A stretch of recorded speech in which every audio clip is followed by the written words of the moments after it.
BC బంద్ ప్రకటించడం జరిగింది. దానికి బీబీనగర్ పట్టణంలో బీసీ బంద్ స్వచ్ఛందంగా జరుగుతున్నది. వాస్తవానికి ముఖ్యమంత్రి గారు 2 సంవత్సరాలు అవుతున్నది. బీసీల మీద నిజంగానే మమకారం ఉంటే బీసీ మంత్రివర్గంలో 42% ఇచ్చి అతను నిబద్ధత నిరూపించుకోవాలని కోరుకుంటున్నాము. అలాగే ఎన్నికల కాలయాపన చేయడానికే ఇది ఒక ముందు తీసుకొచ్చి వాదన పెడుతున్నాడు. అతనికి టెక్నికల్గా చూసుకొని అతని దగ్గర న్యాయ సలహాలు తీసుకొని ప్రభుత్వం ముందు దీన్ని 9th షెడ్యూల్లో పెట్టి గవర్నమెంట్ నుంచి ఆమోదం పొంది రాష్ట్రపతి దగ్గర ఆమోదం పొంది తమిళనాడులో ఎలా జరిగిందో అలా పెట్టాలని కోరుకుంటున్నాము. అలా కాకుండా నేను సర్వే అని ఒక 6 నెలలు కాలయాపన చేసుకుంటూ తర్వాత నేను తీర్మానం చేసి గవర్నర్ దగ్గర పెట్టినాను అంటున్నాడు, ప్రపోజల్ పంచిన అంటున్నాడు. గవర్నర్ దగ్గర పెండింగ్ ఉంది.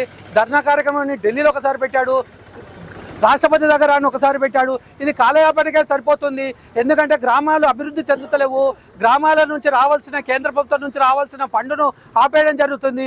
అతను కావాలని స్వార్థానికి దీన్ని కాలయాపన చేస్తున్నాడు. కానీ కంపల్సరీ 42% బీసీ రిజర్వేషన్స్ అమలు పరిచి తొందరలోనే ఎన్నికలు జరపాలని కోరుకుంటూ సెలవు తీసుకుంటున్నాను. ధన్యవాదాలు.